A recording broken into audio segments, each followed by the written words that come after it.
Welcome to the first presentation of today. So today, for the first talk, we have a very interesting paper back to ISCA 1983. The presenter will be Alexander H. Horn. Hopefully I pronounce it correctly. So Alexander is a bachelor student in the computer science department and currently in his third year. He's interested in machine learning, UI design, and computer architecture. So about the paper, I would like to Alexander to explain it in more detail, but it is introducing the VLIW approach back to 1983, as I mentioned. So Alexander, please feel free to start if you are ready. Thank you. So welcome to my presentation about the paper Very Long Instruction Word Architecture and the ELI 512, written by Joseph Fisher in 1983, so roughly 40 years ago. Which brings the advantage that we can now look at this paper and look how it influenced the computer architecture space in the last 40 years. First, we want to look at the executive summary. The motivation and the problem before this paper was really that processors didn't make full use of independent instructions. So the idea to fix this is to have a very long instruction word, as the name suggests, with multiple instructions bundled into a single one. Then the paper wants to build a compiler to schedule these independent instructions in parallel using techniques called trace scheduling, loop unrolling, memory bank prediction, and other techniques. Then there's also a proposed hardware prototype, namely the ELI 512. All of this should bring a speed up of roughly 10 to 30 for the ELI 512 for scientific code, so very static code. The outline of my presentation is mainly first the problems and the main idea of VLIW. Then there's this huge block about the VLIW compiler, where we go into detail into different techniques. Then we roughly look at the ELI 512 and look at the current use today or over the years, and then look at the critique and finally do the discussion. So let's jump in again with the problems.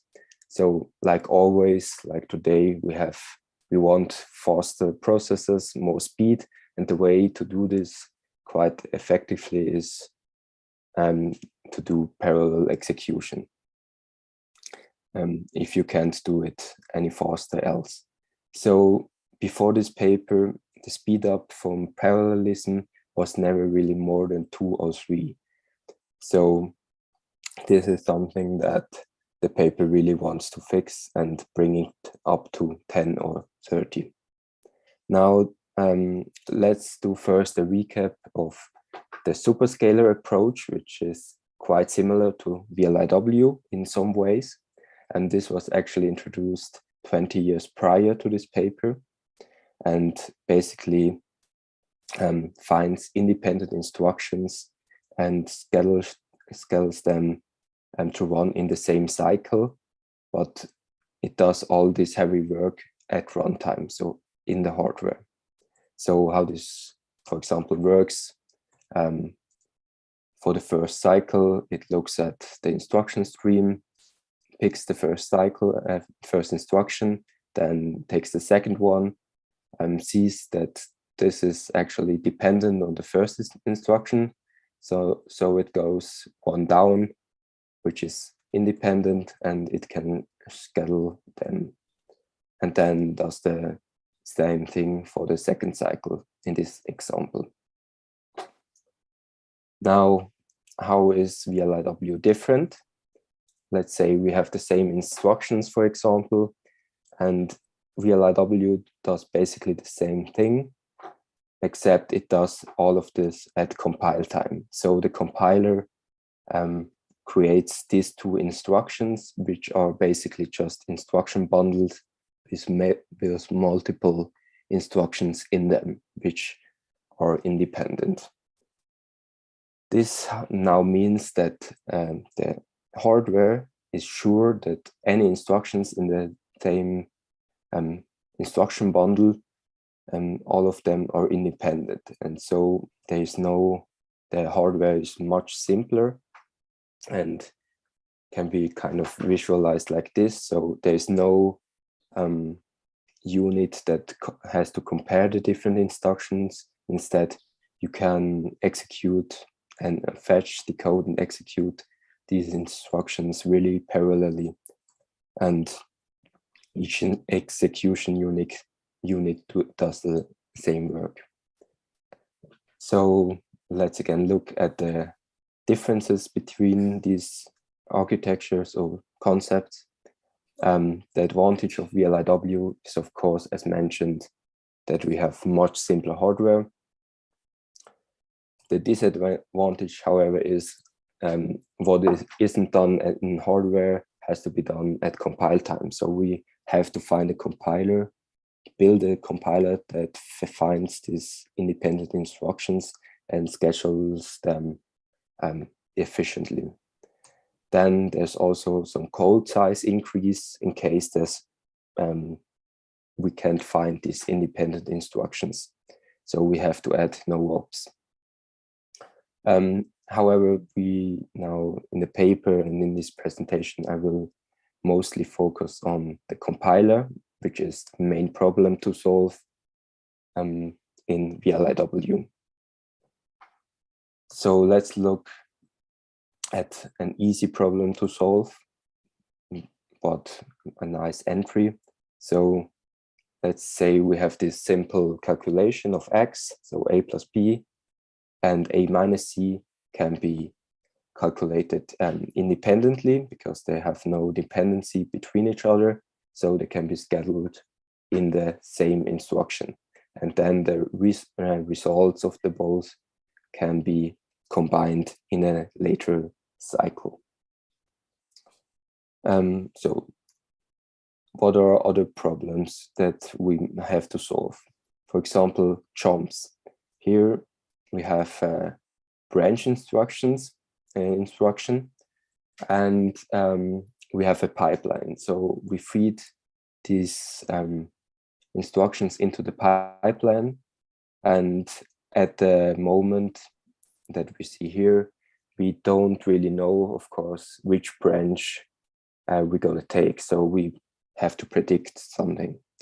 So we also feed it into the pipeline. And then let's say in here, we find out that we mispredicted the branch. That means that we now have to flush all of these instructions. So roughly 12 instructions, or just like in this 3n instructions. So vastly more instructions that we have to flush compared to in a sequential machine.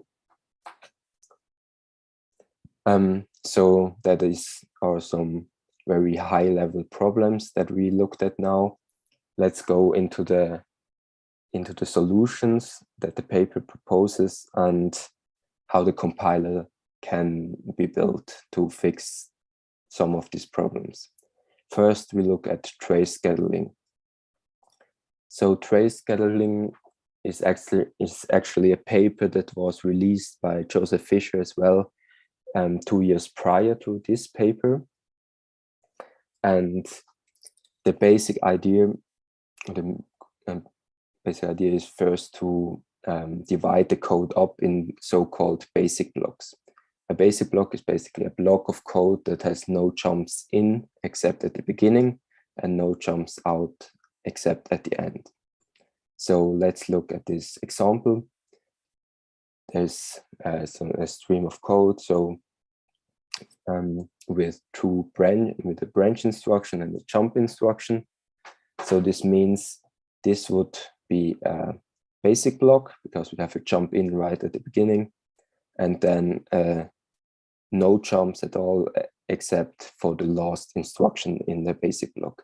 Then this is a basic block, only one instruction because we haven't if we would take one more instruction, this is already one instruction further down is already a jump in. So this is instead a basic block, and this is the fourth basic block in this example. This can then also be visualized in a flow graph like this, where you can very easily see how these branches behave and how the code flows together again. So now, why do we even care about these basic blocks? This is because it has some very nice properties that we want to use. First of all, it has no outside influence inside the basic block because there are no jumps inside. So this means no register or memory is changed outside the block. So it's all very contained. This means it's very easy to find independent instructions inside the basic block, and we can therefore rearrange these instructions inside the basic blocks to optimize. And in the VLIW case, this also means that we can schedule the instructions in the same cycle. So let's look at a bit more complicated example. This is again a flow graph where each blue box is basically a basic block. First, the compiler does a profiling step here. So it means it tries to estimate the probability that each branch is being taken. So we kind of get a decision tree, which now means that we can find out the most likely trace quite easily. So let's say here P1, P3, and P4 are all bigger than 1/2.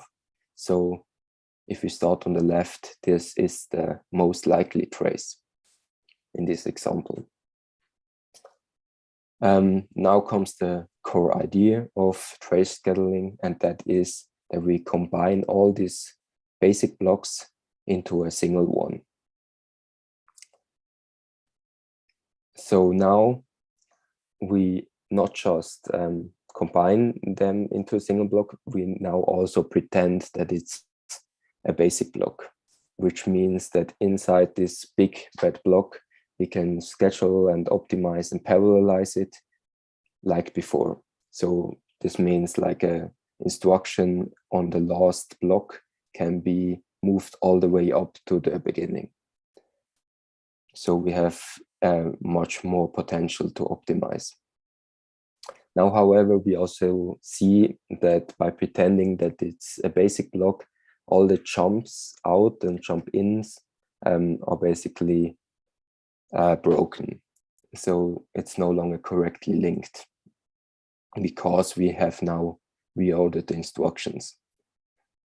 Especially like the external blocks have no longer the state at the beginning of the execution that they may expect before. So how do we fix that? We add fix-up code in orange here. So these code blocks try to restore the expected state by the outside blocks, which means, for example, if we have an operation that was moved up in the most likely trace, we will undo this operation.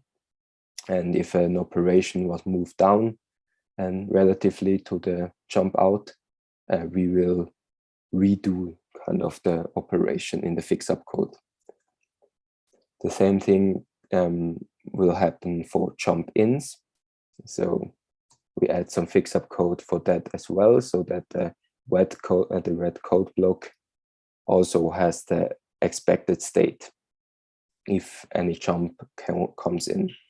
For example, again, an operation that was moved up in the red code block will be done in such a fix-up code block.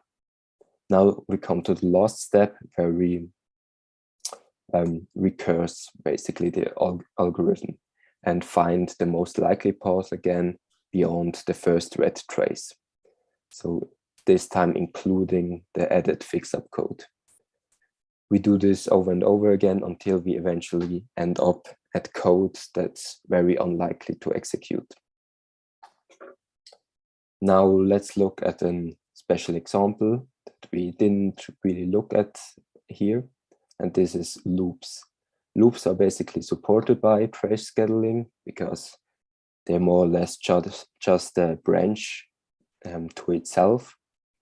So yeah, it would support it. However, we can heavily optimize on it by using loop unrolling. Here we really want that the compiler does this loop unrolling instead of the programmer. And we can look at this example. We have here the loop body, which is branches to itself, of course, or to a block that's after the loop. Then first we unroll it like this, k times in this case. And we see we have now this k branch branches in case that the loop finishes on not a multiple of k. Now we do the same thing as in trace scheduling before. We combine all these loop bodies into a single block, and then also add for all the jumped out some fix-up code to make sure all the state is as expected. So that's basically how we do trace scheduling, and this is probably the most important technique of all the others that we see for the VLIW compiler in this paper. So now let's jump to the memory anti-aliasing technique. Let's look at this very simple example. We have these two code lines, and we see pretty easily that we can't move them. So we can't parallelize them or move one up. However, what happens if we replace A by, let's say, an element access with different expressions as subscripts? In this case, we basically have to say it's also not schedulable. So as long as we don't know expression 1 and expression 2, we have to assume that it might be the same. However, there's a trick that the compiler uses. This is that it solves for the equation expression 1 equals expression 2.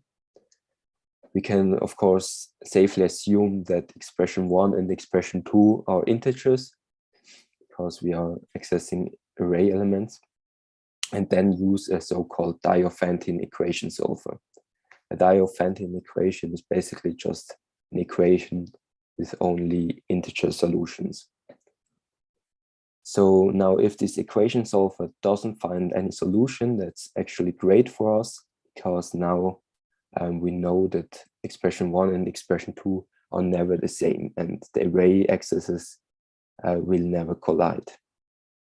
And this means, of course, it can now be rescheduled. Let's now look at an example where it's quite important to have such a technique, and that's in a for loop. Here again, we accessing an array with two different subscripts. To find out if these subscripts are ever the same, we solve for the equation I² equals I+1 here. We find out that there's some non-integer solutions we don't care about, but we also find out that there's no integer solutions at all. This means that the array accesses will never access the same element in this case, no matter what k or n is in the loop. And I think that's quite nice and not even that trivially visible by eye, like some other optimizations.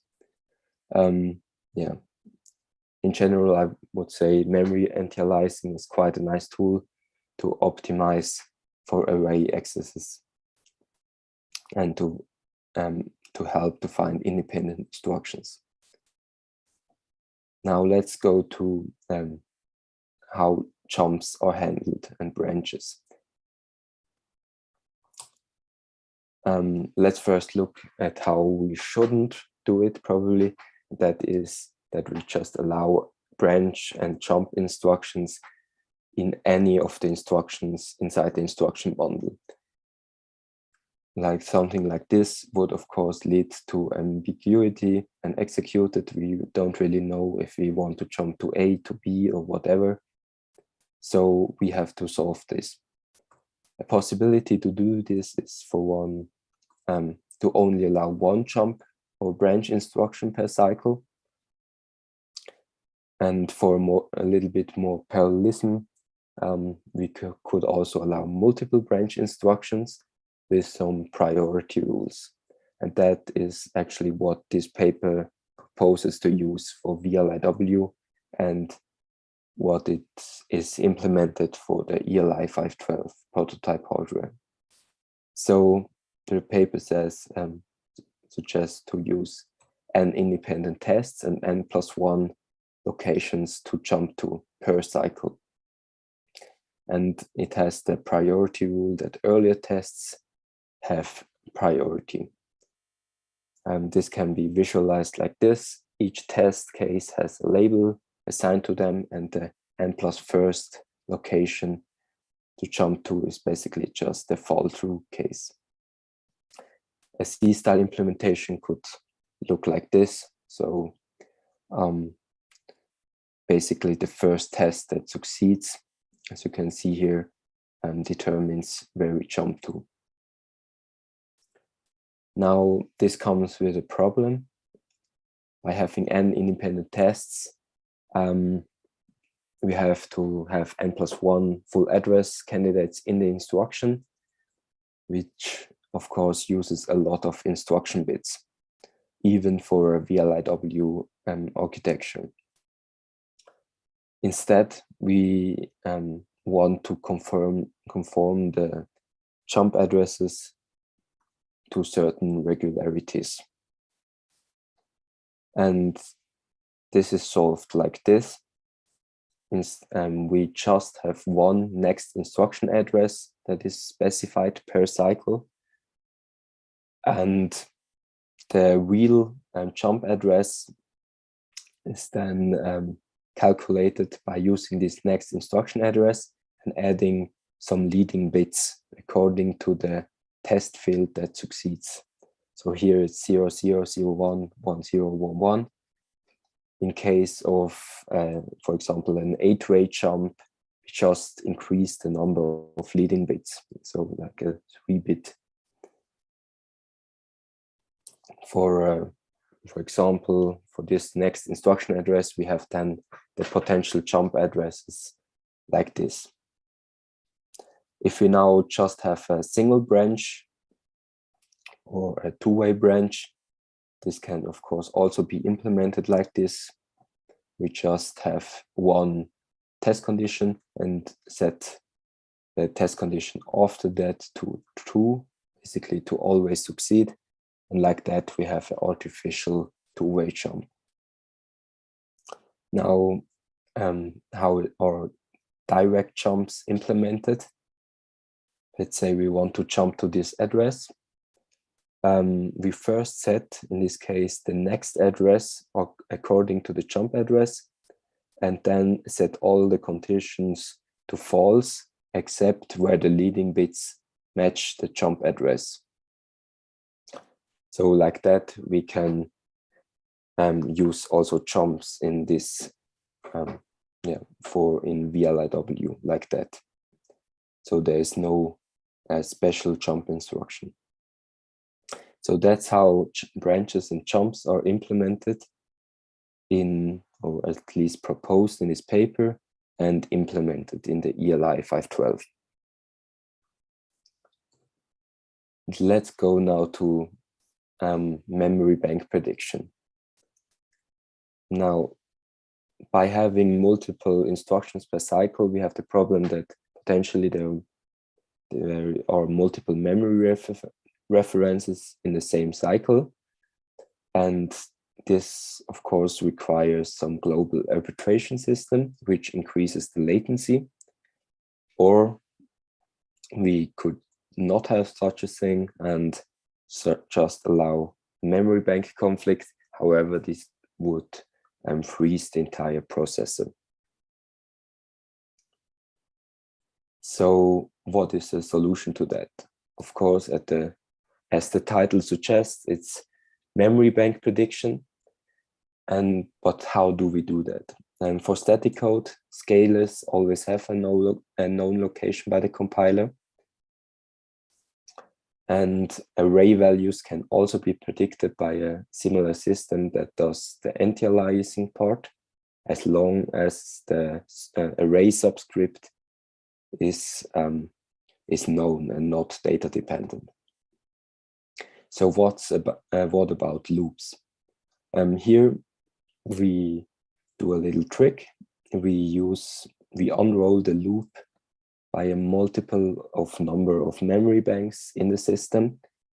This allows us to then predict the banks, because each memory iteration, each loop iteration, will have the same loop variable modulo the number of memory banks. However,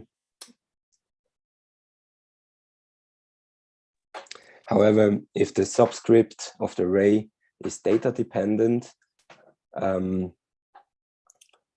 this brings us into a slight problem, because we now don't really know the offset of the loop variable, which means we can't predict any memory bank in the whole loop. Now, let's look at an example to show how this is fixed.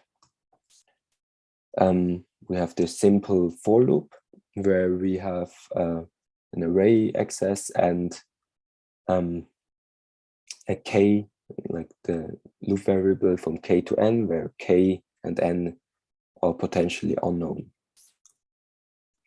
So first we do simple loop unrolling like that by a multiple of memory banks.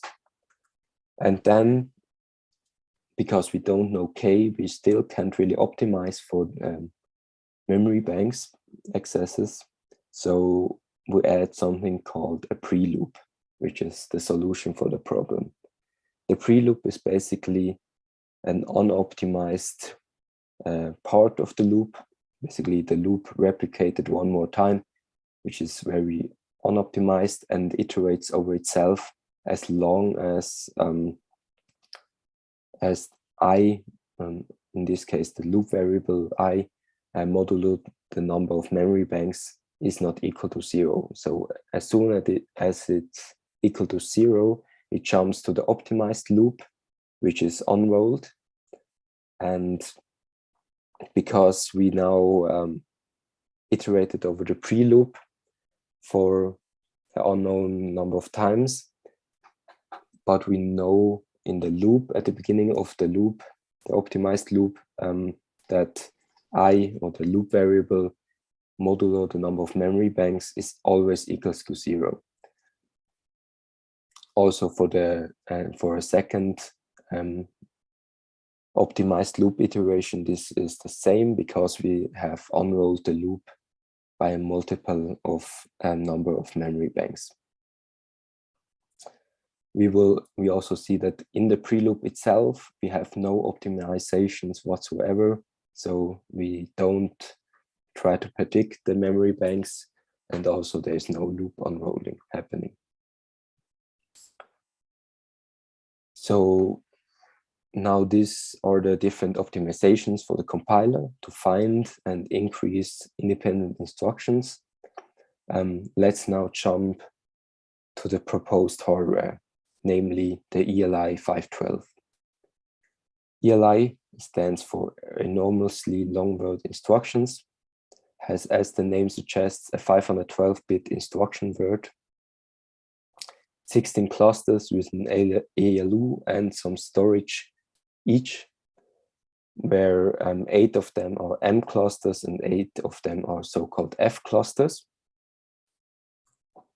The differences of these two are basically that the M cluster has an integer ALU inside, integer register bank, a local memory module, which can then be directly accessed if the memory bank is known. So basically the memory banks are directly integrated into these clusters.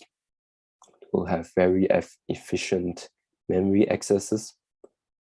And additionally, if we don't know the memory bank we are going to access, there's additionally 2 access ports to address memory globally, which is of course much slower. Then the F clusters are mainly for computing. So it contains a floating point ALU and a floating point register bank, but no memory module. The structure of the ELI 512 looks kind of like this, or can be visualized like this. Additionally, we have some buses between the clusters to allow for communication. This communication is mainly used for passing register values between the clusters, because as we have seen, the registers are directly inside these clusters. More about how the compiler has to optimize for these connections and how we optimally schedule these instructions to minimize data movements is talked about in a paper 1 year later from 1984 by Joseph Fisher and others, because this is not really talked about in this paper. So a short recap: each instruction cycle, we have 16 ALU operations, 8 pipelined memory references, and 1 multi-way conditional jump. So quite a bit of things you can do in one cycle. Now let's look at the current use and current technologies for this problems for VLIW. First of all, let's compare it to multicore, quite a popular way of handling concurrency nowadays. So in multicore, the programmer has to manage concurrency, in contrast to like VLIW, where the compiler does all the work. You also don't have any micro concurrency, I would call it. So for example, at this expression again can't be efficiently calculated in parallel. There's just way too much overhead if you want to schedule these instructions separately into different cores. However, multicore is much more efficient if you have completely independent instructions or independent programs,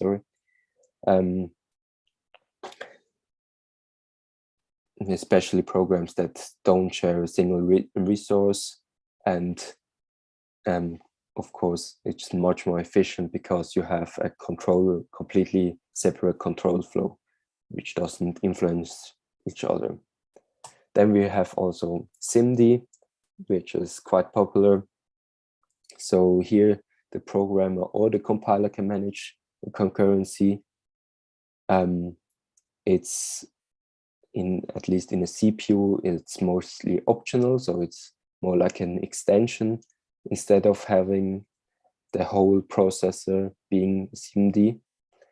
But you have the restriction, of course, that you only can do so much. As the name suggests, a single instruction, multiple data means that you only can execute one type of instruction per cycle. Now, how is VLIW commercially used between like the release date of the paper and today? First, we have a very famous example by Intel, the Intel Itanium architecture, the IA64 in short, which is built on the EPIC design concept. This was introduced in 1990, and even Windows XP was ported to it. So there was some commitment, but however, it was still mainly focused on the server market. However, it wasn't very successful. So it was discontinued 2005 for consumer products and 2010 for servers. Then we have also an AMD GPU with VLIW, the Radeon HD 2900 series, introduced 2007. VLIW5 basically means that it allowed us to use 5 parallel instructions per cycle. A few years later, they introduced the Radeon HD 6900 with VLIW4. So they reduced it to 4 instructions per cycle because they have seen that they had a hard time to really fill all the instructions. To find these independent instructions and to schedule them in the same cycle. Then in 2011, they completely discontinued VLIW in their GPUs and switched to a SIMD approach. Now let's look at the even more recent example, by Xilinx, the Versal chip, introduced 2009. It isn't a VLIW processor as a whole, but instead you have an AI engine with a 6-way VLIW extension. So this AI engine can execute two scalar operations, 2 memory loads, and what is special, 1 vector multiplication in SIMD. So you can access SIMD through the VLIW extension, and 1 memory store. So that's all what we can do in a single cycle.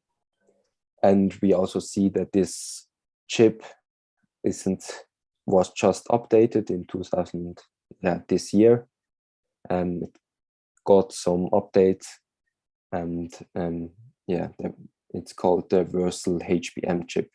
So it's not already in a discontinue phase. Now let's jump to the critique. First, strength. First of all, I would say in VLIW, the idea of VLIW has the advantage to have no work for the programmer to achieve concurrency, which is of course still kind of a dream nowadays for programmers, to not have to manage concurrency at all. So that's, at least for the idea, quite an advantage. Then we have no hardware scheduling, so we have much more efficiency in space, in processor space, latency, and energy efficiency. Then the paper is quite compact, so it has a lot of different things covered. First of all, we have the VLIW idea, the completely new idea, then all these different solutions for the compiler and approaches, and at the end also the ELI 512 hardware. This has, of course, a slight disadvantage that not every concept is really covered in much detail. Then these compiler optimizations for VLIW can also be applied to regular compilers too, which is quite good. So time actually showed this, that also later VLIW research improved regular compilers quite a bit. Now let's come to the weaknesses. First of all, that the compiler is computer specific, meaning the IPC, the latency of instructions, and the number of memory banks, but also how the clusters are managed, how the clusters communicate, how which cluster can execute which instruction, has to be known by the compiler. And this basically means that any small change of the CPU needs a recompilation. So no universal binary there. Then for VLIW, if one operation stalls, you have, of course, the whole processor that stalls. So in case of the stall, it's a little bit more dramatic than on a sequential machine. Then if you have variable latencies in the operations that you execute, VLIW is quite inefficient because the compiler can predict what the latency is. So for example, if you have a memory access with a cache, this is very hard for the compiler to predict if you hit the cache or not. So it's also pretty hard to determine the latency.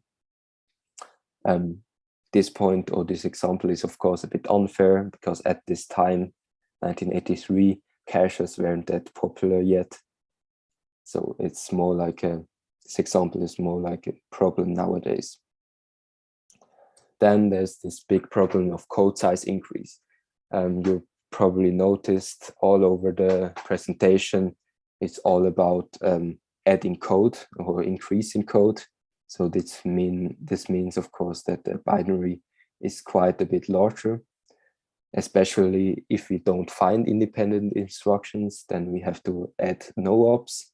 But also for loop unrolling, we need much more space than for the fix-up code and trace scheduling. We also need extra space. So this could be a potential problem if you have an instruction cache, which could fill up pretty easily. Then the paper doesn't have very clear results. So the only overall results that we see is this 10 to 30 speed up for scientific code that I mentioned at the beginning, which is of course not very accurate. And also throughout the paper, there are some speed ups mentioned. However, it isn't always clear with which optimization on and to what it was compared. So yeah, that's a slight disadvantage. So it's not really proven by data that VLIW is really efficient or has really this big speed up. Then the ELI 512 isn't that much discussed in detail. So for example, how clusters can communicate and how the global memory access works isn't really specified. So that's it for my presentation. Do you have any questions just now?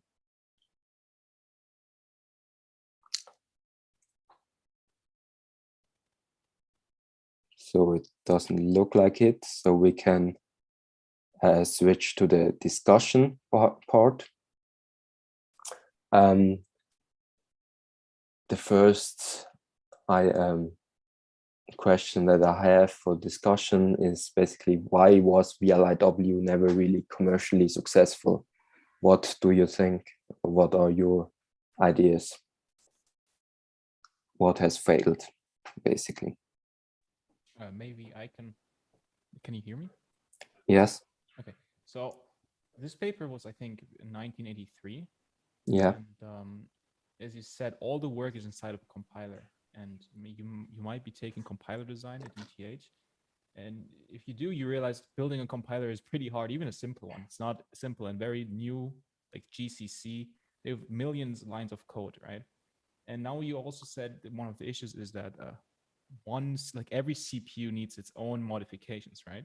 So Yes. now you push immense pain onto the compiler designers, right? Which have to take into account architecture specific things to do optimizations, right? And I'm not sure like how good compilers were back then, but I can imagine it might have been too hard to have compilers which do their job efficiently and very well. Yeah, sure. That was definitely one of the problems. But still, like, do you think like Intel pushed this huge transform to this IA64 architecture? So VLIW, a VLIW approach had some big companies behind it, like as said, Intel or HP. So what do you think about that? Like, did they just miscalculate it? How hard it's gonna be?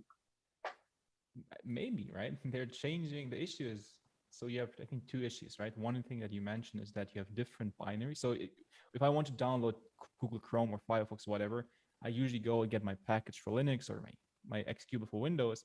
But in this case, now anyone would want to do that, you would know, oh, which processor family do I have, and then download the according one, which is a bit hard if you want to do it for consumers. But even then, the problem with IA64, I think, is that they shifted, like they had a completely new instruction set architecture, right? And if you have a completely new instruction set architecture, everyone, like every programmer, like at least the compilers have to be redone. Old programs have to be redone. And I think it was probably too much for the benefit. Like you're not getting benefits of 300x or 1000x, right? It was like 10 to 30x, which I mean is still a lot, but maybe not enough to make a whole industry change the instruction set architecture. Yeah, sure. I don't know how these work in practice, like if these numbers are actually achieved in realistic workloads also. I mean, I feel like, for example, you had multiple slides regarding the aliasing issue, right? And even these modern compilers like GCC, they deal very badly with even simple cases like copying from one array that we mallocked to another. I think they already cannot unroll it unless you give it hints. So I feel like doing everything at compile time might even be too strict of a constraint. Yeah, but at the same time, with modern programming languages like Rust, you have guarantees about how memory addresses are aliasing. So, for example, Rust, as an example, ensures that there are no two memory locations which are mutable alias. So maybe but having some language features which assist in that might make that more viable. I agree. You can do it. I mean, you can do it in C as well. Into the language. Yeah, I can see you can do it in C as well, right? But or even if the language supports it better than that, fine as well. But the point is, even in C, people aren't doing it already. So I'm not sure. Yeah, I mean, but in Rust, they are forced to do it. Yeah, okay. But I think like the main point why VLIW isn't successful is because like some of the issues they had back then are solved differently nowadays. I think like using out of order and having pipelines, you can already achieve a much better usage of your basic units. And then you have the problems with the software just not supporting it because you need to know how big your memory bus is. You need to know how many units there are. You need to have different binaries for each of these configurations. It's just not viable to have to distribute software like that, I think. Yeah, sure. And I think you have a great point with like this out of order, for example, that you can't really apply on VLIW. So it's like VLIW basically solves the same problem, but on compile time, which is like pretty nice. And yeah, obviously you save the overhead you have with out of order and pipelining, but I'm not sure how big that overhead still is. Yeah, but so maybe it's just not worth it anymore. Yeah, I see the point. Like, it's already kind of, it's probably no longer 10 to 30 speed up. Instead, you have like a 2x speed up or whatever. Yeah, I think mainly your processor gets smaller if you support VLIW when you want to have the same usage of basic units. Yeah. Because you don't have the the overhead you would have if you needed to implement it in hardware. Yeah, sure.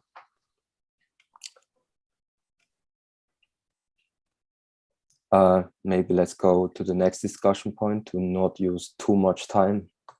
So for which today's application might VLIW still be useful, or especially for which emerging technologies?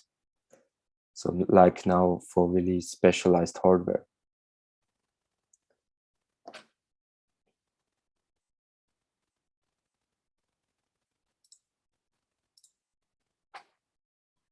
I'm not sure, but maybe for embedded systems where you cannot afford to have the overhead of out of order.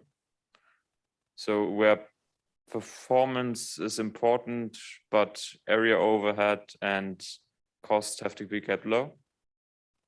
Yeah, maybe for sure. And of course, all applications which are parallelizable. Yeah, typical math operations like matrix multiplication maybe, and AI, machine learning.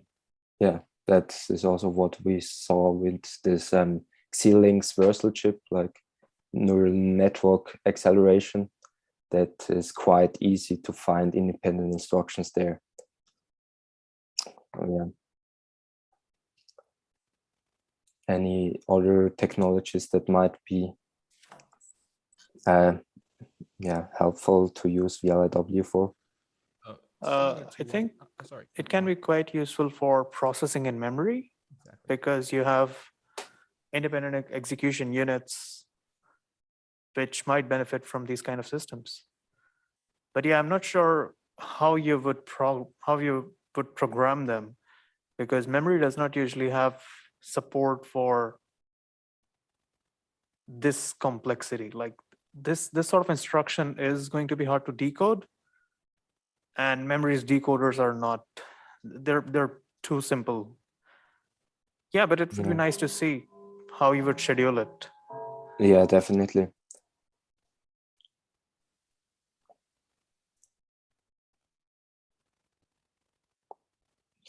So let's go to the next one if no one wants to talk about that. So let's have this bold idea of adding an extra VLIW core to an existing multi-core processor today, or at least as an extension. What do you think? Is this a good idea, or can this even be implemented?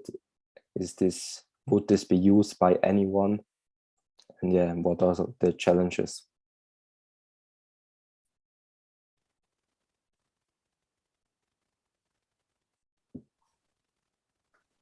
The first thing that comes to mind is the problem with the bank allocation, because they go to great length to ensure that that we can predict which bank we're going to use. But then when we suddenly have 2 cores that try to access memory, then this flies out of the window. So I think that's probably the first thing that has to get solved. Yeah, sure. That's a good point, yeah. But I guess worst case, we can always just stall, right? It's not that bad. Yeah, we just have to make sure that we don't do it too often, right? So, yeah. But sure, it's like also in a pure VLIW case, we always have to sometimes stall. So, yeah. And I mean, you probably also have problems with different cores supporting different architectures, or I mean, how would you implement that?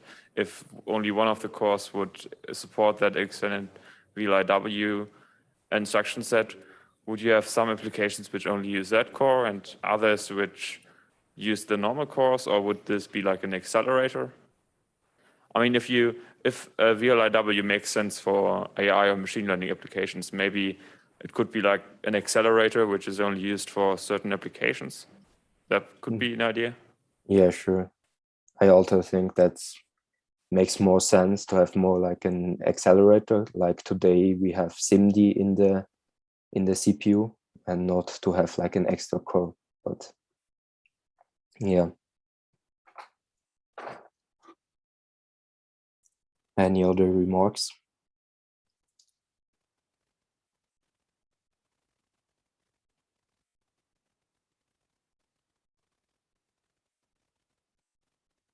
So if not, then I'm at the end of my presentation and the discussion. Yeah.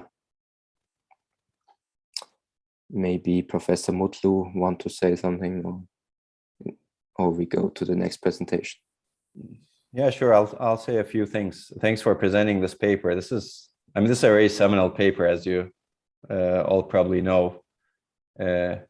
It's the original paper on VLIW. It has its downsides, which Alexander mentioned clearly. It's hard to verify and believe some of the performance results, for example, in the paper, and they're not very well justified. But in terms of conceptual and idea contributions, the paper is quite strong, as discussed also, and it has enabled a lot of research on VLIW afterwards as well. In fact, Josh Fisher's research group at Yale have been working on this even before the paper was published. As you mentioned, Alexander, the Bulldog compiler, for example, was developed. All of trace scheduling was developed before this paper, and I think they were essentially working on this bigger, like grander VLIW goal. And clearly, VLIW had a lot of impact. I mean, it's even though it may not be, let's say, commonly used today. It had a lot of impact on compiler technology, as mentioned, right? A lot of the optimizations that were developed for VLIW computers have made their way into optimizing compilers of today. They're used by GCC, for example, the superblock scheduling techniques that came after trace scheduling, for example, a lot of the code generation and module scheduling, loop unrolling type of techniques that try to pipeline the instructions and execute them in a nice way in a pipeline work well in superscalar machines also, actually. So it's good. But the memory system optimizations are much more complicated today, clearly in modern architecture. So those memory bank prediction mechanisms may not work very well in today's systems. So they have not made their way into existing compilers as much as these code scheduling optimizations made their way. I will also mention that a lot of the performance improvements are really on relatively easily analyzable code. I think this was mentioned, and that's one of the reasons why the impact has been limited. One of the technical reasons, I should say. Even if you ignore the huge software change that you need to do, for example, the benefits of VLIW diminish quickly if your code becomes not easy to analyze. And you have discussed this a bit. And in many code is actually difficult to analyze. It turns out you have to really restrict the programmer at the programming language, as was mentioned also, to enable analysis by the compiler. Otherwise, you easily run into these pointer aliasing issues, which make it hard to disambiguate dependencies. So that's one of the technical reasons that make VLIW not perform well, and unfortunately not well, either unfortunately or fortunately, depending on your perspective. Not many languages restrict the programmer that much to make the code analyzable, right, by a compiler. I think the second issue that was big in VLIW is really related to the memory system. And with variable latency operations that you mentioned, it's very difficult to schedule code. If your load, for example, hits or misses in the cache, what level of the cache does it hit or miss? As memory hierarchy gets more complicated, more sophisticated, and more techniques get added to the processor, it becomes a lot harder to really schedule code with these variable latency operations, even predict these variable latency operations at compile time, right? So I think that's also another technical reason that made it difficult. And of course, the code increased, right? Code size increased, as well as recompilation across generations. I think these are all technical reasons. Of course, why didn't it really succeed in the general purpose domain, even though Intel pushed it? Again, it requires a huge software change, right? As people have discussed, this sort of software change is not easy. Software stack change is not easy, especially if you have alternatives to it. And the alternatives are also mentioned, right? You have auto-order execution that is doing dynamic scheduling at extra hardware costs, but doing it quite well without hurting, without requiring anything from the programmer or the compiler. So that's why auto-order execution was extremely successful, and it's still successful. That said, I think VLIW had its place also, right? If you look at embedded processors like the TI processors, these microcontrollers, etc., that are relatively simple, that cannot afford a lot of hardware cost. Digital signal processors, for example, many of these big digital signal processors are actually VLIW based. I don't actually know if they're still VLIW based, but they have been VLIW based for a really long time. So in the embedded system market, where hardware cost is important, plus codes, the code that you execute is not actually very difficult to analyze. You have this convergence of these two properties in that embedded system market, I would say. Hardware cost is very sensitive for you. And also the code that you're running, for example, in these digital signal processors or microcontrollers are not that difficult to analyze. So VLIW has been extremely successful in those domains. But I believe that it's also having difficulties right now, especially with the memory hierarchy becoming much more complicated, and memory access latency is becoming much longer, and caches percolating into those embedded processors, which are making code scheduling harder and harder going into the future. So yeah, I think this was a very good discussion on good points. We'll see, I guess, how long the VLIW engines in the Xilinx Versal remain there. I'm not convinced actually that VLIW is the best way of programming that sort of engine, but maybe, I don't know, maybe I'm curious why they made the design choice of VLIW as opposed to systolic arrays, for example, in that sort of engine. Clearly they can be more programmable with VLIW, but maybe they'll be less efficient with VLIW also,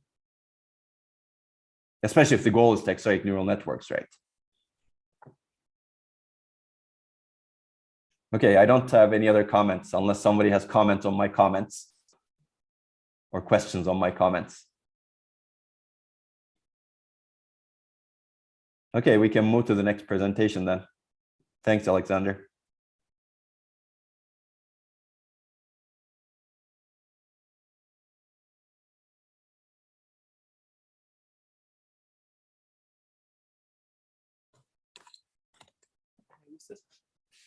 Yeah, let me just download it.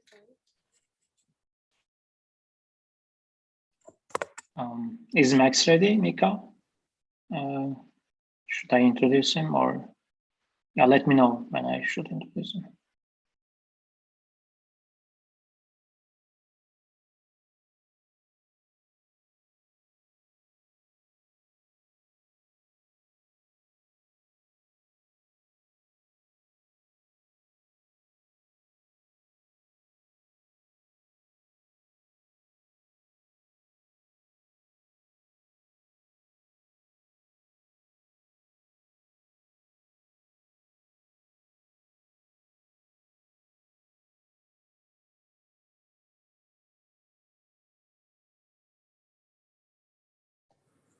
Can you hear me? Okay, perfect. Okay, yeah, we can hear. Maybe I should start introducing Ika if everyone can hear me, just to overlap the latency, I guess. What do you think?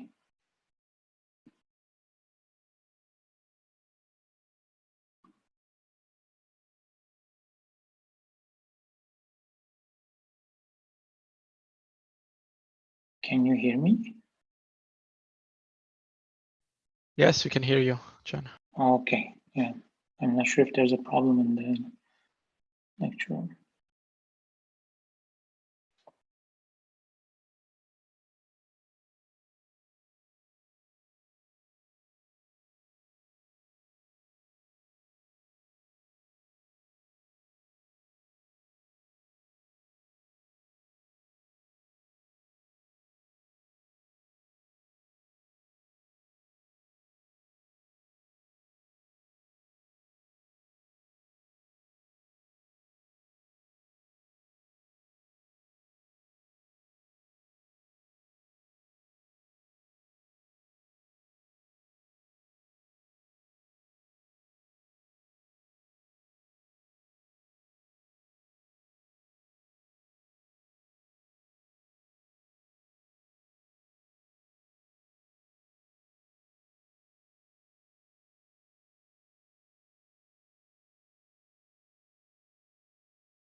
Can you make us co-host so that we can share our screen?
Can you see me now? Is the frame good?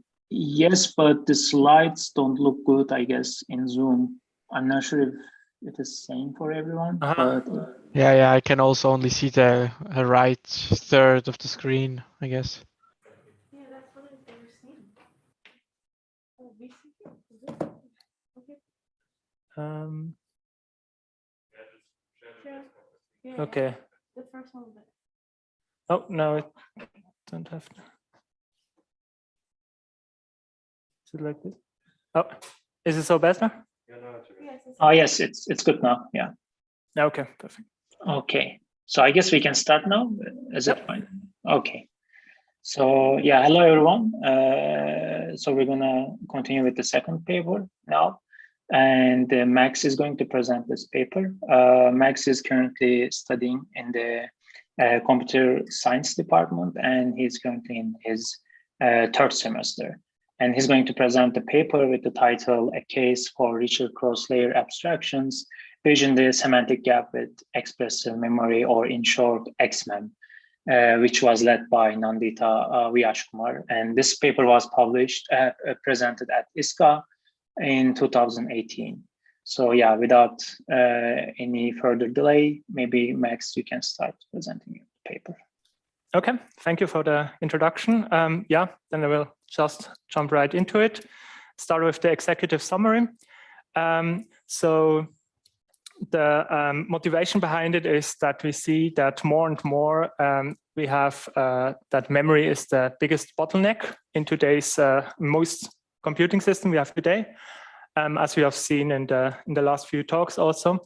And the paper identifies the problem that there is a semantic gap between higher level programming and the ISA.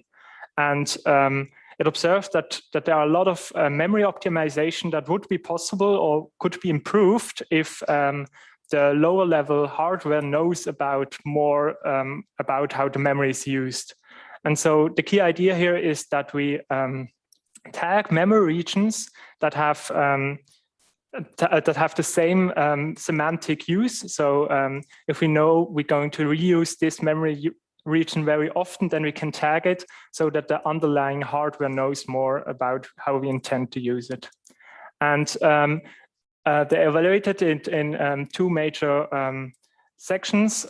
Just as a case study, there are a lot of memory optimization that could be possible, but those two they analyzed, they saw a 31% average performance improvement when using or when supplying the prefetcher and the cache management with this information when they used it on a low memory bandwidth system. And they also saw an average of 8.5 performance improvement with intelligence DRAM placement. And as a conclusion, XMEM or expressive memory provides low overhead interface for bridging the semantic gap in order to enhance memory optimizations. Okay, we start with a background, a little bit what is meant by a semantic gap, then what is the current situation, and then a small refresher in caches and prefetchers. Later on, then we will see observations, the key idea, how it's actually implemented, and then the evaluation. So the semantic gap, what is meant by semantic gap? There's a lot of knowledge that about how we use memory that is lost when we translate from higher level language or even from the perspective of the programmer down to the machine instructions. If you, for example, look at translation, what now knows the programmer and what knows the compiler, if you look at the higher level language, we see that we lose information about how often memory gets accessed and with what pattern we access this memory. And then if you look what happens, what information gets lost during compilation, we see that we no longer know about different data types or read-write properties of this memory. So as a small example, we have on the top, we have a C function that just iterates over an array and sums up the elements of the array. And here we know information about that we are going to access the memory sequentially, 4 bytes after another. We also know that we are dealing with integer numbers. But when we look down at the inner loop of the machine instruction or of the assembly, we see that we only have like a memory access to RDI, but without context on what this memory is. So this is what's meant with a semantic gap. The current situation, the ISA is most exclusively concerned with functionality and correctness. This is mostly a good thing because it allows the huge flexibility on how the microarchitecture is changed as long as this correctness is abided by. But yeah, but it also means that that the programmer doesn't have really a lot of insight into how the microarchitecture works and can't really influence it.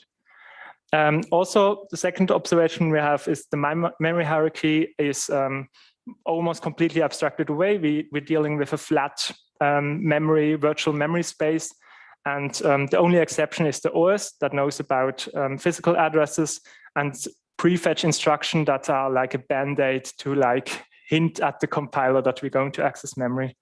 That like peeks a little bit behind the curtain, but the rest is abstracted away. And third observation, caches, prefetching, and branch prediction, they have to speculate about the future in order to work correctly because they, concerned about what's going to happen next. So first consequence, the programmer has to know a lot of details about the microarchitecture in order to write optimal code. So the situation we are going to look at is he has to know about how big cache sizes are in order to optimal partition his memory accesses. And the reverse, when we look from the microarchitecture, we see that the microarchitecture has to analyze behavior in real time in order for the cache and prefetch and so on to work, because it doesn't have other information to abide by, to consider. So short recap, caches, the small memory on chip that cache recently and frequently used data. And it is there that we don't have to go always to memory and therefore reduce memory access latency significantly. It has to have a strategy on what data to evict when the cache is full, or called replacement policy. We'll see that later on, that it's becoming important. It makes use of spatial and temporal locality, and the size of the cache can have a huge impact on performance. So one thing that we are also going to see is cache thrashing, and that is when we are going to work on a piece of data that's bigger than the cache. So when we start iterating over this data, we're going to fill up the cache with this data, but then the cache is full.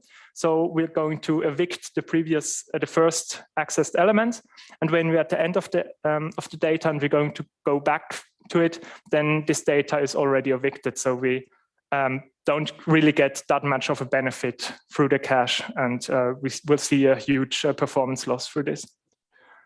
The prefetcher is tightly coupled to the cache, and it tries to fetch memory before it is requested in order to reduce access latency. And for this, it first has to analyze the memory access pattern, then tries to predict what's going to get requested next, and then it loads this predicted memory into the cache or into the caches.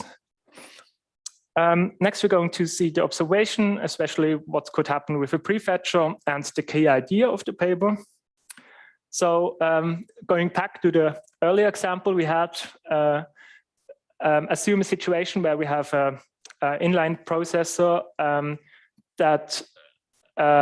and assume a situation where we don't have any prefetcher. So what's happened is we go through the first iteration, we are going to access array of element 0, and we don't have the memory in cache. So we're going to have to go to the DRAM and fetch the memory. That's going to take some time.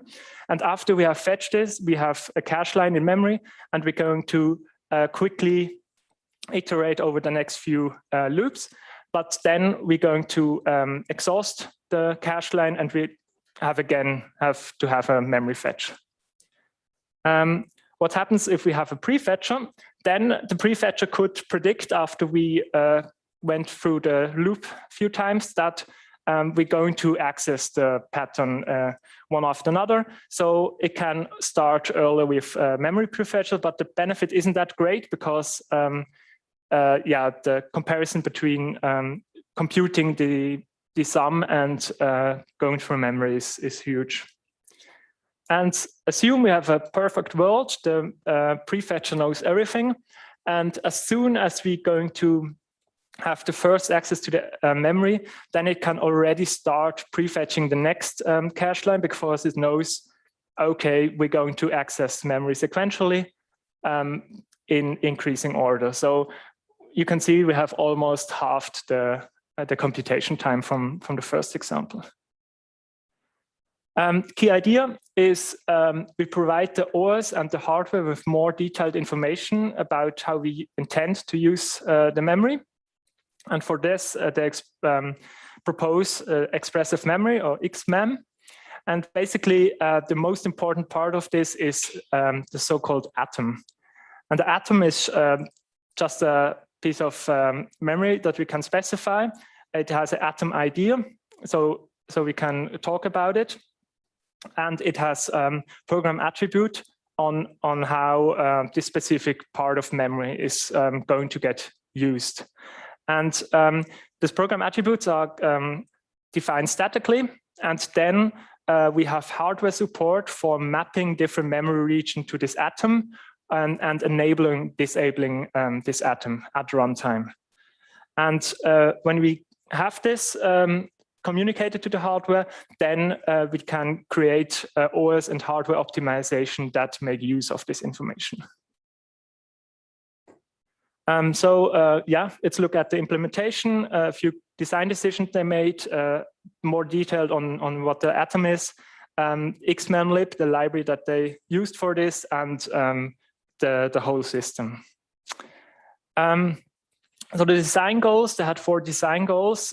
First of all, they wanted to have no effect on functionality and correctness. And this allows them to make it way more simple. So they know, okay, if the information that the programmer provides is not that correct, it's not that big of a deal. And also for the hardware implementation, we can be a little bit, we can approximate how we want to deal with this information and don't have to be that exact. We will later see how this helps to also, yeah, to make it simpler. Then it should be architecture agnostic, so you can write the code once and it works on different architecture and takes cache sizes into account and so on. So yeah, so we don't have the current situation that we now have where we have to write specific code for specific architectures. Then it should be general and extensible. It should work for a wide range of application, but it also should be future and backwards compatible. And so that, yeah, that it allows for future extensions. And of course, it should have low overhead. Otherwise, yeah, it would defeat the purpose. So let's look at the atom in more detail and what characteristic it has. It has immutable attributes. So when an atom is created, you define the attribute of the atom and they are statically. So that's for the whole runtime of the program. It has a specific atom has those attributes. And yeah, all memory that is mapped to an atom has the same atom, and so it has the same attributes. Then we have a many-to-one physical address to atom memory. So we can have multiple atom memory regions that map to the same atoms. And each physical address is associated with at most one atom. So we can query a physical address and know which atom it is assigned to. And here comes also the thing with the correctness into account. We have a fixed granularity on how we're going to partition the physical address space. And we only have one atom for this granularity. In the paper, they proposed 512 bytes. And so if you want to have finer grained assignment of memory to atoms, then this would get blurred and we just get one atom. And so because it doesn't rely on being correct, it doesn't rely that it has to be correct, we can do this and get a benefit there. And then with the hardware support, we can dynamically map and unmap memory region or even non-contiguous memory region to atoms. And we also have a functionality to entirely enable or disable atoms. And so when we disable an atom, all the memory region that get assigned to this atom also get disabled and have like the default behavior. So if we have a quick look on what gets put into an atom, what attributes do we have? The few things. First, data value attributes. That's like what data type do we have? Are there integer floats, pointers, and so on? And what data properties are there? Is sparsely filled? Are there indexes and so on? And this could be used to lead to decide what compression should we use when we do this, when we put this memory in cache and so on. Then the access properties, is it regular, irregular, and so on. This is important for the prefetcher. Then are we going to read or only read, write, and so on. This is important for data placement in the memory chip as DRAM. Access intensity, important for cache management on what to evict and what to keep. And also data locality, also important for cache management. Quick side, the access intensity and reuse, those are just values that are relative to other parts of memory. So the lower it is, the less intense it is. Now have a look at the library they proposed. It's a simple library. It has a create atom call, and because we said we're going to create the atom statically, this library also, this create atom call is not really a function. It's something that the compiler evaluates at compile time, and so all call sites to this function are getting aggregated and evaluated at compile time. And then we have map and unmap and deactivate and activate calls, and those get directly translated into machine instructions. So let's look at the whole setup and go through creating atom down to what parts are affected with this system. So first, we create atom at compile time, and the compiler will put all the atoms that we have created for an application, put them in the object file in an atom segment.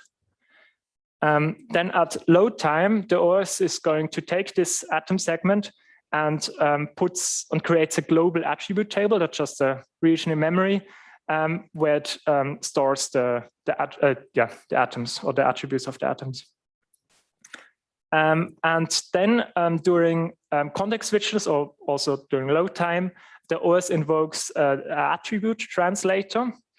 And the attribute translator will take the global attribute table and translates for the different components that need to know about those properties, translates the information into privately owned or private attribute table of those components. So let's say the prefetcher has its own private attribute table, and it stores only the information that it needs to know in order to make its decisions.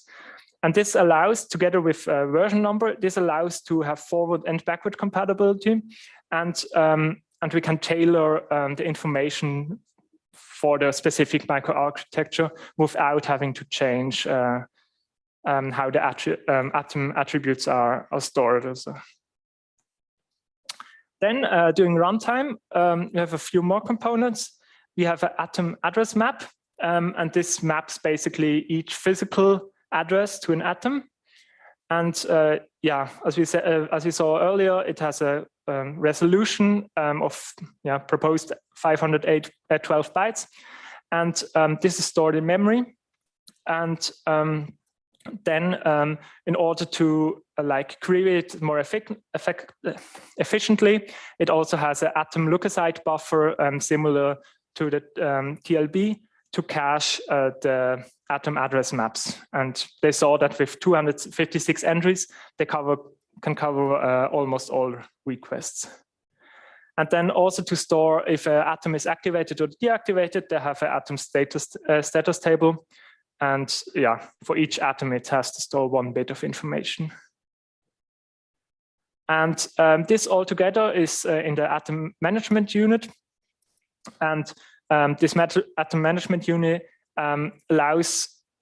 facilitates lookup functionality for the hardware to directly know, okay, I have this physical address, what atom is assigned to this, but also indirectly through the MMU, for OS requests. So if the OS wants to know, okay, I have this virtual address, what atom is assigned to this, it goes through the MMU, translated to a physical address, and then also gets served through the atom management unit.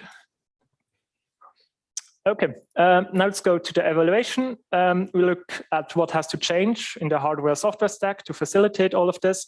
What is the overhead? Then what setup did they have for the evaluation? And then what result do they get? So when we go through the whole hardware software stack, we see we have to change the program when we want to facilitate this together with the library that we have. We have to change the compiler in order to compile them into the object file, aggregate all the create calls. And so we also have to change the object file specification. And then on the OS level, we have on program load and then context switch things we have to do. We have to add 2 or 3 ISA instructions. And of course, we have to make changes to the microarchitecture and potentially memory controller. So if we go into storage and area overhead, we see we have the global attribute table that's per application because it stores those atoms, and they come up with around 2.8 kilobytes per application. And then we have the atom address map, which stored for each physical address what atom we have. And so we have, with 512 bytes of granularity, we have to store 1 byte of information for each of those 512 bytes. So we have around 0.2% of the physical memory that we consume. But this can be reduced if we have fewer atoms or have a bigger granularity. And the hardware overhead for the attribute translator and attribute management unit, they reckon it's around 0.03% on modern chips. So the biggest thing we see here is a small memory overhead of 0.2% that can be reduced even further. If we look at instruction overhead and context switch overhead, we see the map and unmapped instructions are around 0.014%, and at most they saw 0.2%. So not really that much. For the context switch, it's a little bit more. We have 1 extra register, which is below 1 nanoseconds of thing. But what we have to do is we have to flush the attribute look-aside buffer, and we have to invoke the attribute translator again in order to fill those private attribute tables. And that's around 700 nanoseconds. So it's small, but a notable increase in context switch size of around 15%. Okay, let's go to the setup. They looked at the high reuse value and try to look at different cache sizes when using what memory to keep, what part of memory to keep in the cache and what to evict. And the most important thing was to use the reuse value. And then they had a greedy optimization algorithm to do this. Basically they just used what has the highest reuse value and inserted and prefetched this. And when the cache was full, then they pinned the region that they had used and proceeded with and basically didn't use the rest. So what they had to support for this prefetching was use the private attribute table to keep track of for the prefetcher. And this attribute table mainly looked at the stride and the address ranges of the pinned atoms. They used Polybench, which is like a library for different linear algebra and graph calculations. They modeled it with a simulation using XSIM and DRAM SIM2. And as a baseline, they used a high performance cache replacement policy and a multi-stride prefetcher the L3. And they did two tests. One test was they compiled the Polybench programs with different sized tiles. So the tiles are what you're talking about here. It's for example, look at the matrix multiplication. If we do a naive example and we have two huge matrices that we want to multiply together, then we see that that when we go for each row and each column, all the caches just got evicted before we go to when we reuse those rows. So what we do normally is we partition the matrix into sub matrices, and that will fit into cache, and then we do the matrix multiplication on the sub matrices. And so how big those sub matrices are is really flexible, and that's what is meant with tile sizes. So they looked at different sizing and saw what are the effects. And we expect to see a drop in performance when we either have too small of a size because of the overhead, but also if we have, especially if you have too big of a size, tile size, that when it's not fitting in cache, then we expect to see cache thrashing. So yeah, we see a huge drop in performance. The second test was using different memory bandwidth speeds. And of course, when we have lower memory bandwidth available, then we also expect to see a drop in performance there. So what do we actually get? Those are the different applications they looked at.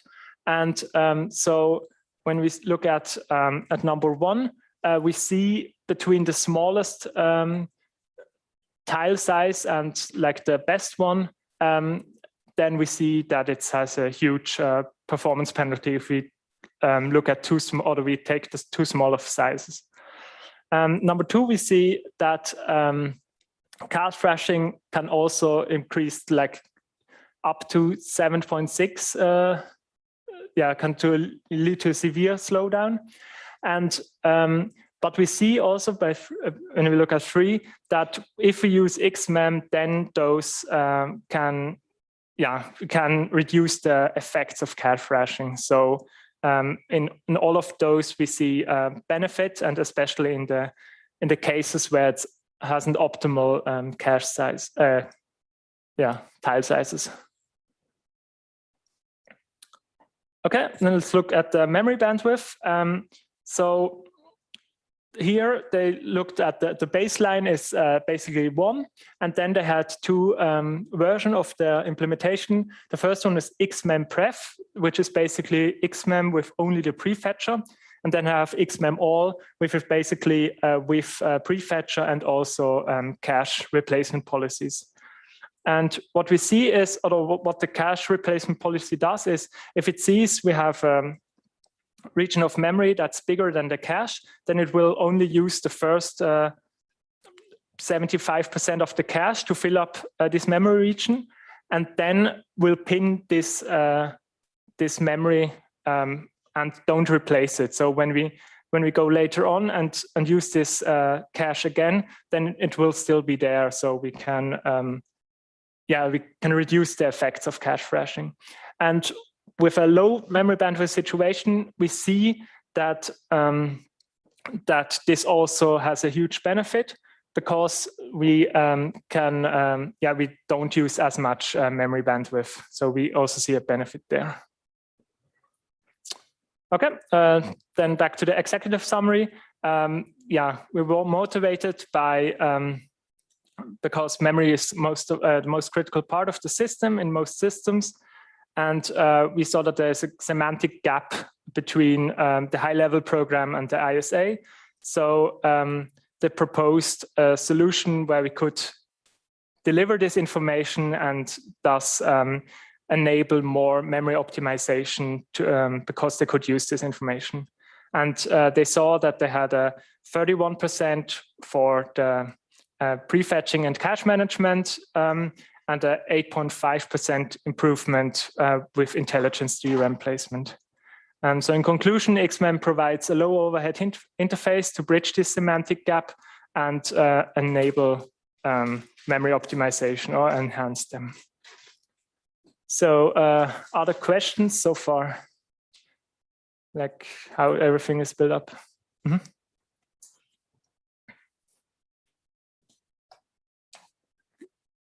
Do they give any reason for evaluating Polybench instead of other benchmarks? No, they didn't specify why they used exactly those. I'm assuming because, I'm assuming because they had the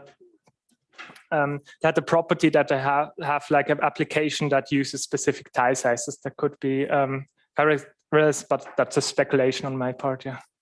Yeah, exactly. That's what I was thinking. But yeah, I have a follow-up question to that, but maybe we can bring that up in the discussion instead of now.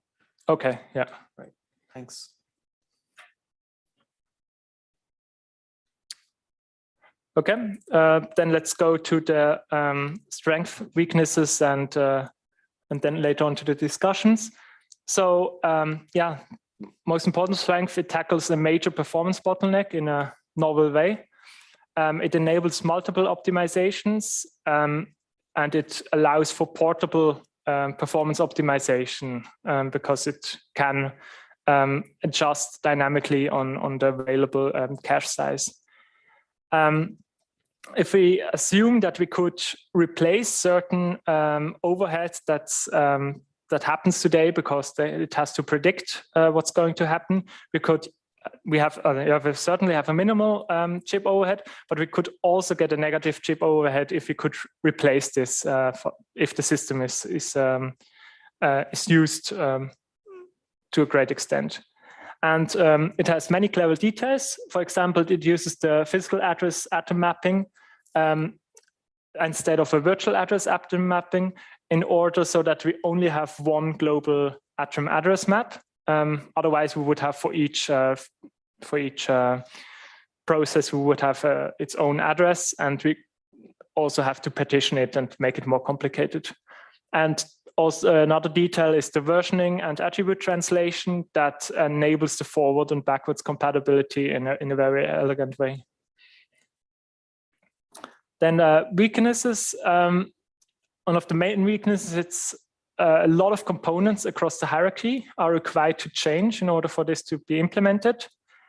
The requirements that the create atom function has to be evaluated at compile time means that it's not really a function and therefore has like unexpected behavior. So if you try to call it in a loop, it just gets the first iteration of the loop, or it even doesn't work because it doesn't know at compile time what argument are passed to it. And it requires compiler changes because of this.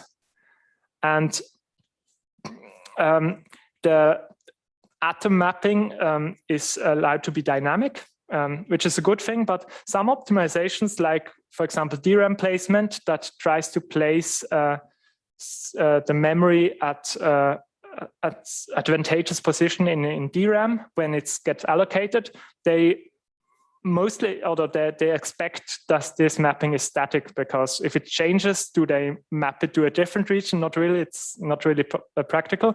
So yeah. And last thing is source code or the raw data. How they do exactly the simulation is not publicly available. And so two ideas that I had come up while studying this this paper was the first to a little bit alleviate the problem of having too many components that have to be changed. My idea was what would happen if we just created and submit the global attribute table at runtime by the library instead of having it known to be at compile time. This would enable more dynamic use cases. For example, we could do automatic testing with different atom configuration without recompiling the whole program. We could just run different versions and look at. The library can be a pure library without changing the compiler. We don't have to make changes to the objects file specification, and it requires only minimal OS support, because now the only thing the OS has to do is supply the context switches. Another thing for the problem with, okay, we have the dynamic and assignments, but some optimization only wants to have static assignment. There would be an option to add like a new attribute. So that specifies if the atom or the memory region that this atom points to are going to change or if they're going to stay the same, so that the OS knows, okay, I want to do this optimization and this is not going to change, so I can do this aggressively, and otherwise if it's going to change, perhaps I do the default case. Okay, so this brings us to discussions.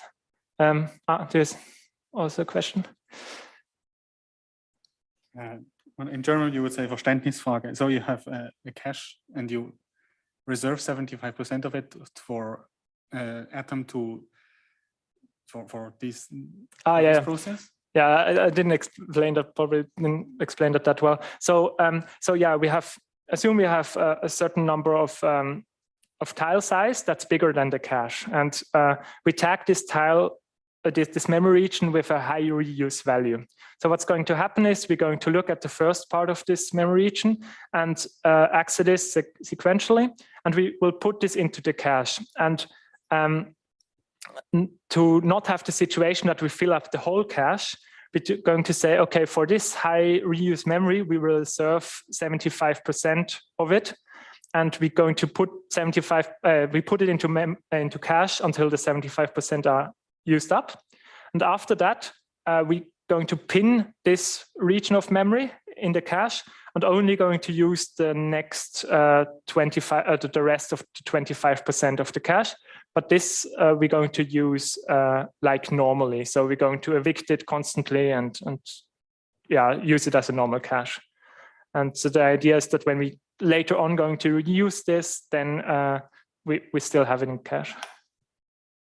Right. So because we know that these atoms are going to be high reuse, we just keep them in the cache. Exactly. But okay, so what happens if I have no atoms? If I have a normal program that I run on a system with atoms, I still get to use the whole cache unless something else is using. Yeah, exactly. Okay. So yeah, probably a better way around would be to like reserve 25% for general case, and then yeah. Yeah, in general, the system should work as normal if no atoms are specified, or if the atoms for memory region are disabled, then it should treat it like a normal generic memory where it doesn't have any information about it. Okay. Yeah, so the first question is, how likely is this going to get adopted? So yeah, as with most things, we have like a chicken and egg problem because like now we have so many actors from the chip manufacturer to the operating system to the compiler vendor that all have to agree on something and kind of start together. Also the programmer, of course. And so yeah, what are the incentives for the different decision maker, or yeah, what could we do about this? This does work with commodity RAM, right? You don't need to change anything about the DRAM or anything about, you don't need to change anything about the DRAM itself or the memory that you're using. Yeah, the DRAM can mostly stay, or can stay the same, yeah. We have potentially changed a little bit about the MMU, because the OS probably wants to know a little bit more for DRAM placement. That was also part of the paper that I hadn't time to go into. And also has to facilitate the address translation, but yeah, the DRAM can stay the same. Then I mean, provided that we get some better evaluation with workloads that are not maybe selected to work well with this. This is quite an interesting approach, I think. So probably with your library approach, as opposed to what they propose, it probably requires too many changes. Yeah. Because the speedups aren't. What were the speedups like? So yeah, we saw for Yeah, for thing we saw 31% average performance improvement, but this was with the so for the average case, for the case where the tile size was optimized for the architecture, that the benefit wasn't that great. But when we have tile sizes that are not optimized for it, then we saw huge benefits. And but even for like the general case where we have a DRAM placement, we saw 8.5%. So this could be probably applicable for a lot of applications.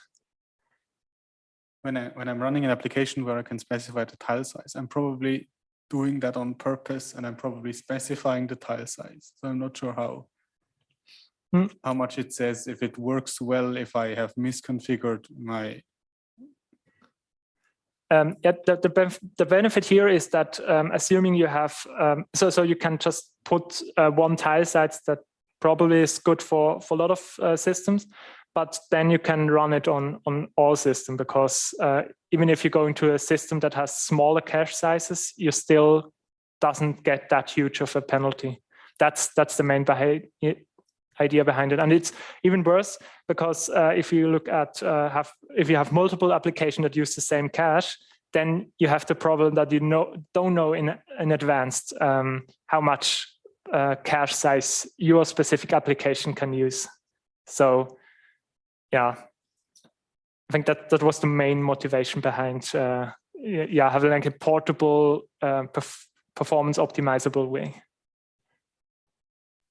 So maybe a conclusion from this tile size stuff is that I don't see the point of implementing an algorithm with tile sizes. And I mean, you already use the cache perfectly, right? If you do it properly with tile sizes. So maybe the conclusion there could rather be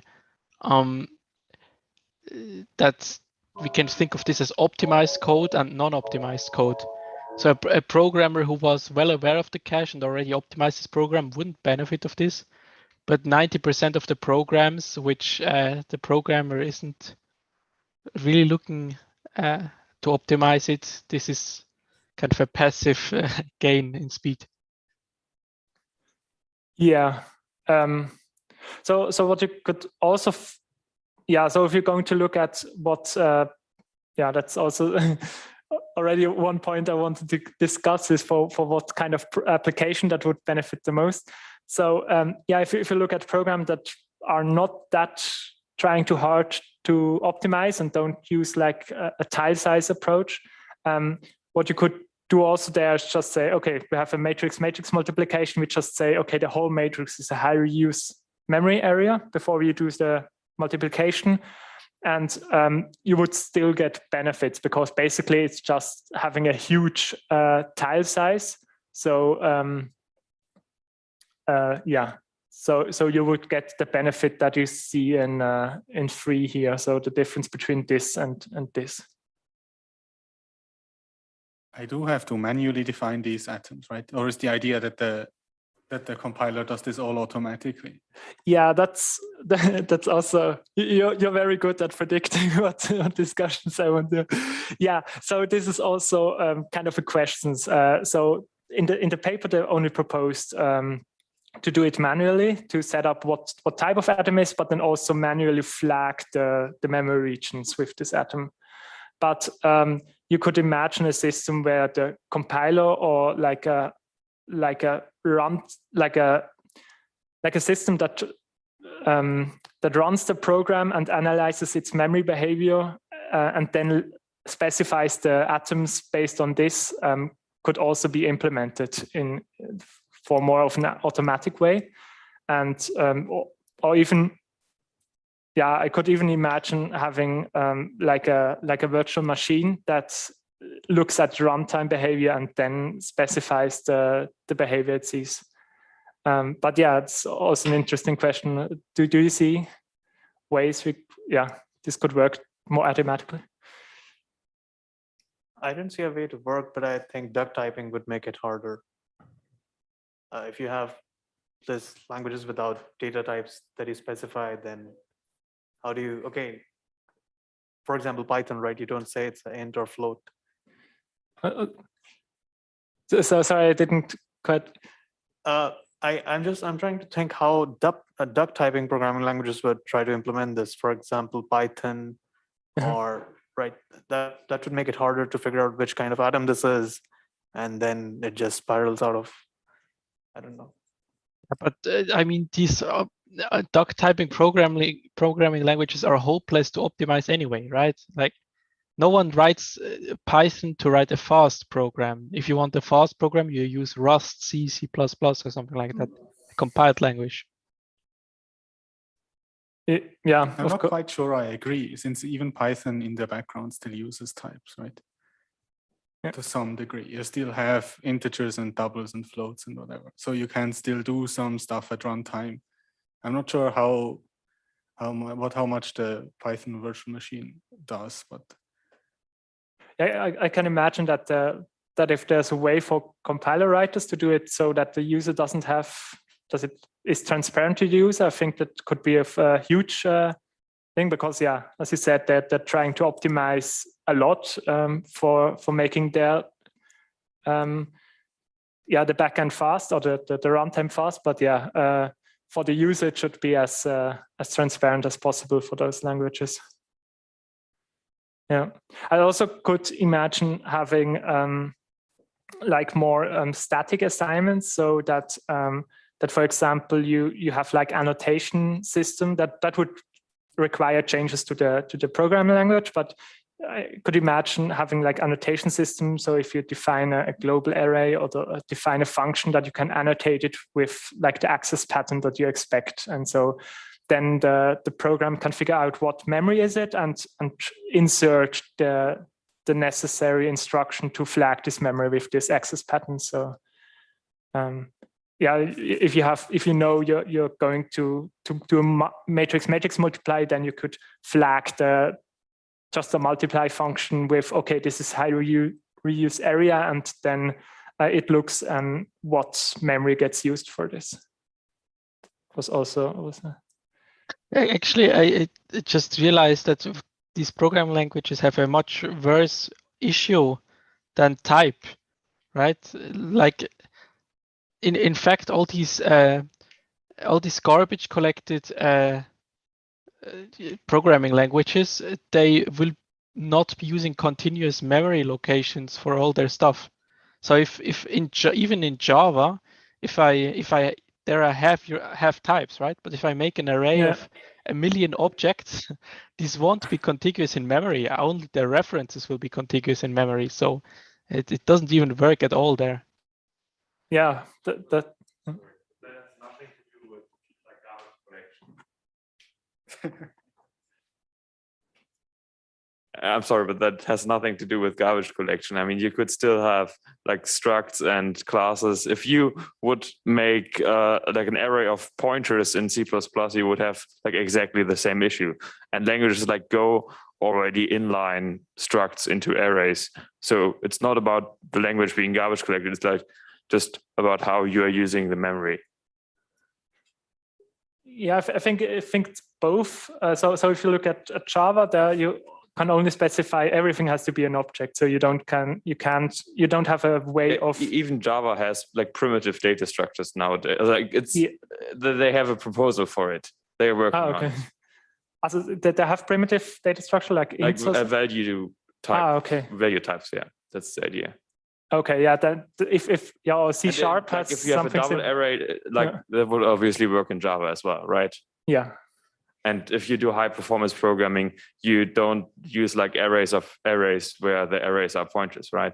If you do high performance computing, you think about how you are using memory.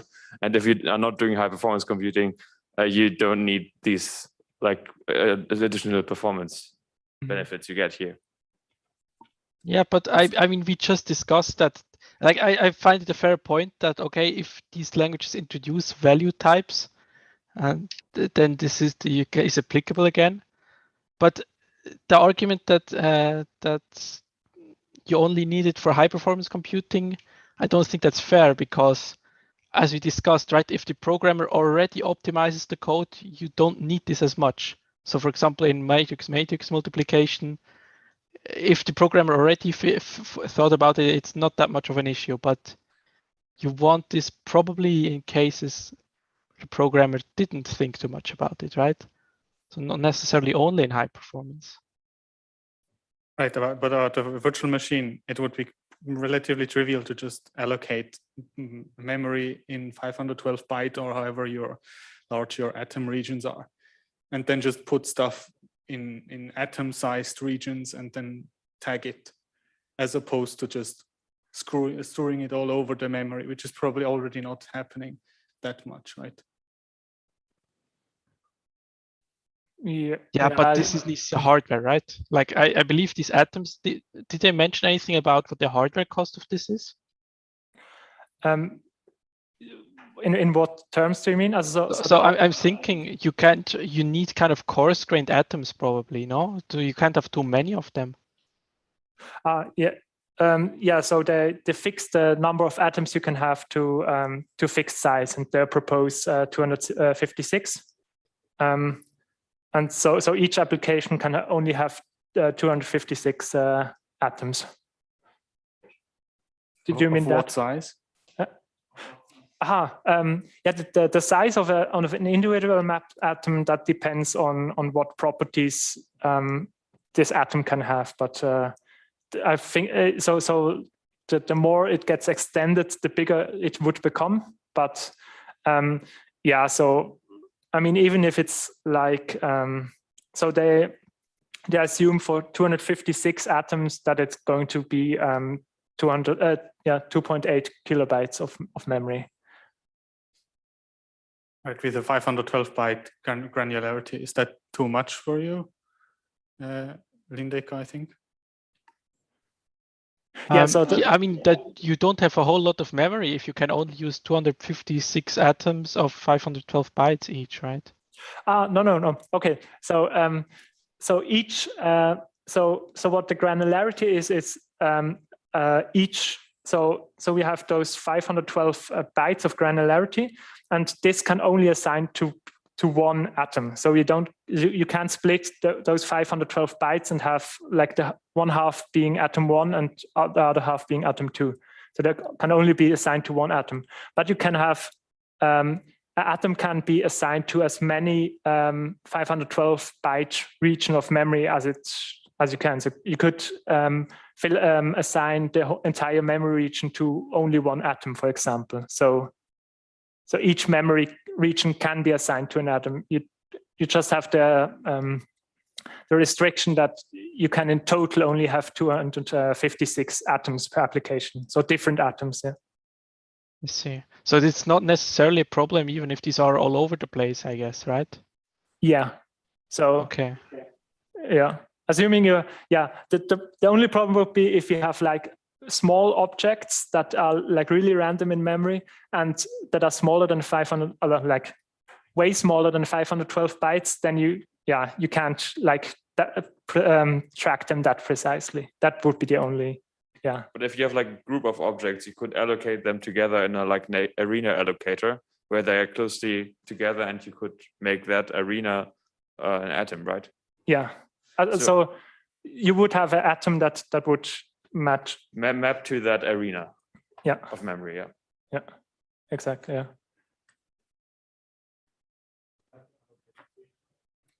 Yeah, sure. Okay, nice, yeah. Then I think, I think we're going to do one more question, and that's what kind of diagnostics do you think would one need? So here I was more thinking about, okay, we have like the really high performance computing that wants to have like really optimal. And currently, if you look at like the Intel architecture, you see that you have like diagnostics for how much memory misses you have and so on. So do you think we have to extend this in order to make like informed decision if our atom assignment was any good, or do you think, okay, we can just use the current system we have? So the idea is basically to introduce new diagnostics which are atom specific. So like atom misses and like how well are your atoms placed? Analyze that somehow, right? Yeah. So that makes sense.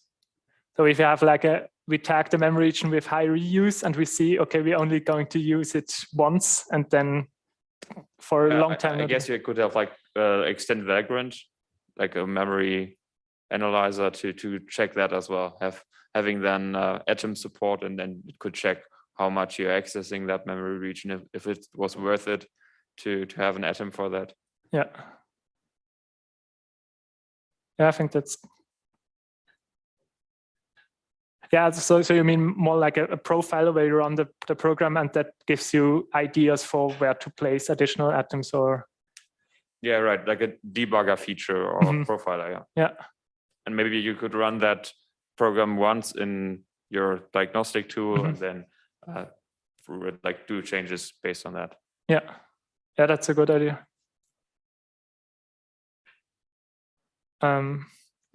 Yeah, so I have a last question, but I think we're already over time. So if one wants to like have a really important idea, he wants to tell about how to improve it, but otherwise I think we wrap it up here.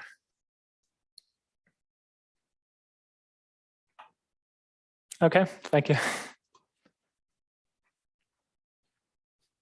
Maybe I'll try to make a few comments quickly, since yeah, we're already out of time. I think this was a good discussion, actually, very good discussion.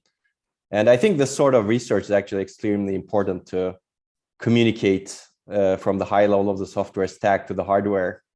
And this is really missing in many of our systems today. Of course, adoption is going to be much harder for this sort of ideas, right? As you mentioned, it involves a lot of people, a lot of teams, potentially a lot of companies, if you cannot do all of these within a single company, right? But that doesn't mean that they're not good subjects for research. And I think this paper is an example of that sort of research. I'm not sure really if the use cases that are evaluated in the paper are the best in terms of what the potential of the idea can be demonstrated with.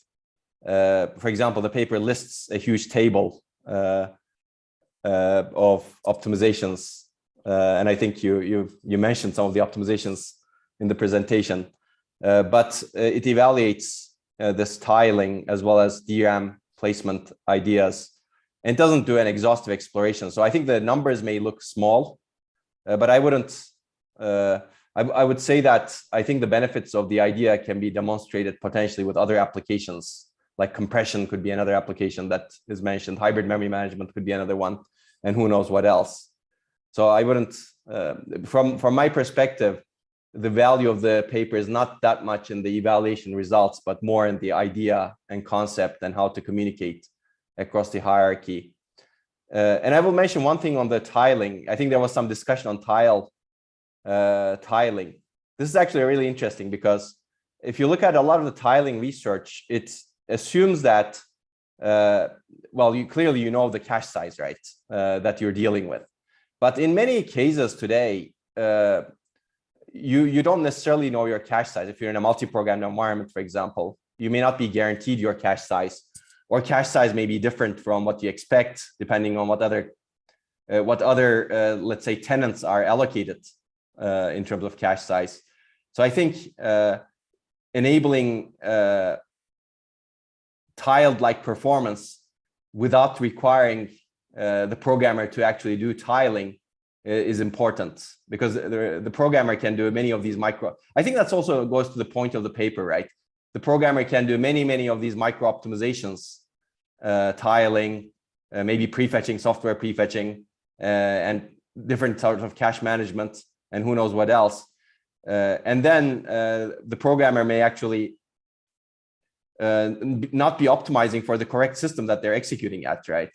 And abstracting away this information with a semantic, with semantic properties of what you really want, without really having the programmer specify exactly how to do it, is probably a good way, such that you can programmer basically specifies what you want to do, but underlying it doesn't dictate how you do it, and hopefully the underlying hardware somehow achieves it. I think those results should be taken with that perspective, perhaps. And I think finally I will mention one more thing, because there was a lot of good discussion and there's not a lot of time left. Well, I guess we're already over time, but there's a companion paper to this in the same conference in ISCA 2018. It's called the locality descriptor. It's also first authored by Nandita, which is part of her PhD thesis also. And that's the locality descriptor essentially enables locality optimizations with a very similar approach on GPUs. Basically, the programmer indicates what type of locality is present in the applications and the data structures and the GPU. And the underlying system, based on those semantic hints about locality, manages data placement in the GPU memory hierarchy, non-uniform memory access, for example, so that it achieves high performance because it knows a lot more about the data structures, locality properties. So that also shows significant benefits. This work was done collaboratively with NVIDIA as well. And I think they're quite interested. I think they're implementing a version of it actually in their future systems. So I would recommend people to take a look at that locality descriptor paper that appears at the same conference as a more restricted example of this idea of XMEM. Okay, but it was a good discussion. Let's keep this discussion going for future papers as well. And thanks for the presentation. I'm done. So Mohammed, you can. Thanks so much, Onur. Thanks everyone for the presentation, and thanks for the mentors. The quiz is already available online, and there are online discussion threads available. Feel free to ask your questions over there as well. Thank you so much, everyone, and see you next week.